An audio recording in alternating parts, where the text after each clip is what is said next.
Die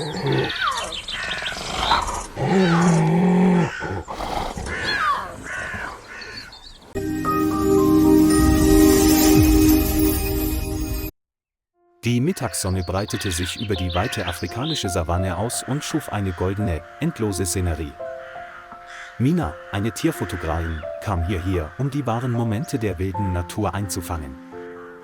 Begleitet wird sie von Samuel, einem erfahrenen Ranger, der die Routen und Gewohnheiten aller Tiere hier kennt. Sie saßen in dem sandfarbenen Pickup-Truck, fuhren gemächlich und hielten immer dann an, wenn sie etwas sahen, das es wert war, in Erinnerung zu bleiben. Die friedliche Atmosphäre ließ Mina glauben, dass heute einfach ein Tag zum Fotografieren und Genießen der friedvollen Natur sei. Plötzlich ertönte aus der Ferne ein leises Geräusch, vermischt mit dem charakteristischen hohen Lachen der Hyänen. Mina runzelte die Stirn, ein Gefühl der Unruhe durchfuhr ihren Körper und machte es ihr unmöglich, dieses Geräusch zu ignorieren. Samuel hob rasch sein Fernglas, sein Blick wurde nach nur wenigen Sekunden der Beobachtung ernst. »Das ist nicht gut«, sagte er leise, seine Stimme klang schwer vor Vorahnung. Vor ihnen hatte ein Rudel Hyänen zwei kleine Löwenjunge umzingelt, die in einem gefährlichen Kreis gefangen waren. Die beiden Löwenjungen zitterten und klammerten sich aneinander, ihre Augen rot vor Angst und Erschöpfung. Mina hielt die Kamera, doch ihre Hand erstarrte, da ihr Herz es ihr nicht erlaubte, diese verzweifelte Szene aufzunehmen. Samuel begriff, dass das Überlassen der Natur ihren Lauf nehmen den sicheren Tod der beiden schwachen Jungen bedeuten würde. »Vielleicht haben sie sich verirrt, als Mutter auf der Jagd war«, sagte er, und in seiner Stimme klangen Mitleid und Besorgnis zugleich. Der Tod nahte, und die Zeit erlaubte ihnen keinen weiteren Augenblick des Zögerns. Die Naturschutzbestimmungen verpflichten die Ranger, Eingriffe zu beschränken, um das natürliche Gleichgewicht wilder Ökosysteme zu erhalten. Samuel verstand jedoch, dass die beiden Löwenjungen so jung waren, dass ihre Überlebenschancen praktisch bei Null lagen, wenn sie zurückgelassen würden. Mina blickte tief in ihre verzweifelten Augen, ihr Herz vor Schmerz zusammengepresst. Sie wusste, dass sie nicht einfach zusehen und wie eine gleichgültige Zuschauerin weggehen konnte. »Wir müssen ihnen helfen«, flüsterte Mina mit leiser, aber so sicherer Stimme wie ein Schwur. Samuel wandte sich Mina zu und sah in ihren Augen unerschütterliche Entschlossenheit. Er holte tief Luft und nickte dann, als träfe er eine endgültige Entscheidung in einer Situation, die keinen Aufschub duldete. »Okay, wir werden sie retten«, sagte er mit leiser, aber fester Stimme. Er öffnete den Kofferraum und holte Leuchtraketen, Sirenen und die notwendige Sicherheitsausrüstung heraus. Mina hob den langen hölzernen Campingstock auf, ihre Hände zitterten, waren aber dennoch entschlossen zur Faust geballt. Die weiten Graslandschaften vor ihm wurden nun zum Schlachtfeld zwischen Mitgefühl und wilden Überlebensinstinkten. Zwei kleine Menschen bereiten sich darauf vor, einer Meute wilder und rücksichtsloser Raubtiere entgegenzutreten. Samuel und Mina näherten sich langsam, aber sicher und ließen den Hyänen keine Angriffsmöglichkeit. Der heiße Wind fegte über die Graslandschaften und machte die Luft stickiger und schwerer als je zuvor. Samuel hob die Hand und schoss eine Leuchtrakete in den Himmel, die laute Explosion schien die Stille zu zerreißen. Das helle rote Licht erschreckte die Hyänen, einige wichen zurück, fletschten aber dennoch in Alarmbereitschaft die Zähne.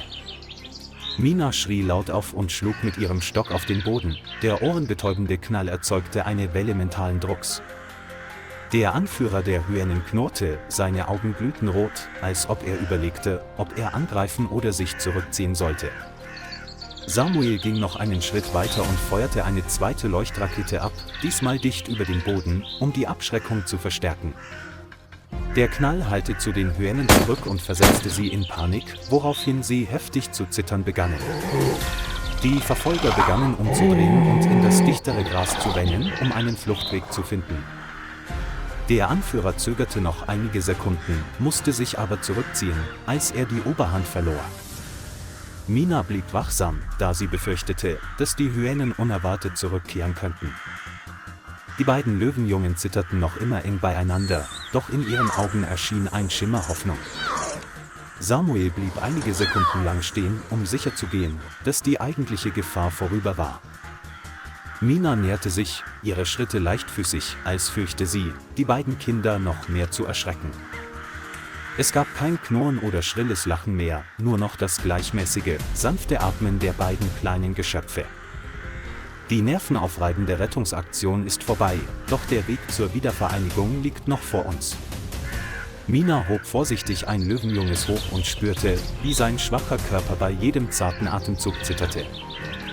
Samuel nahm das andere Kind hoch und gemeinsam trugen sie die beiden zu dem Rettungskäfig, der auf der Ladefläche des Pickups aufgebaut war.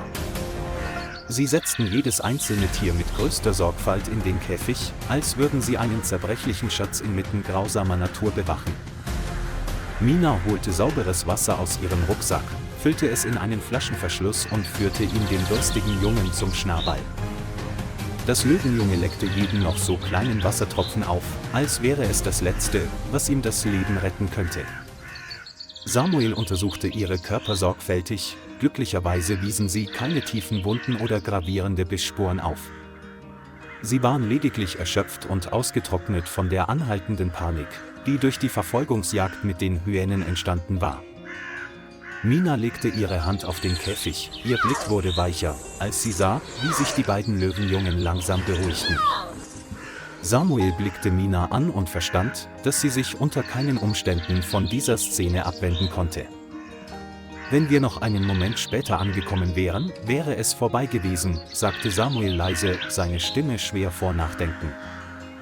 Mina antwortete nicht, aber ihre Augen leuchteten vor Überzeugung, dass die Liebe auch in der Wildnis noch Macht besaß.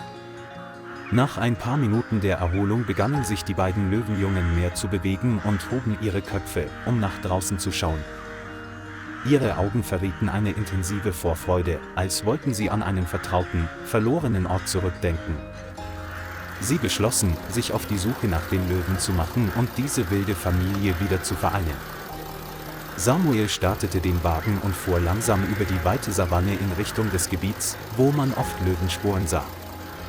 Das Geräusch der auf dem Gras rollenden Räder erzeugte einen gleichmäßigen Klang, als ob es dazu beitragen würde, die nervöse Stimmung beider Personen zu beruhigen.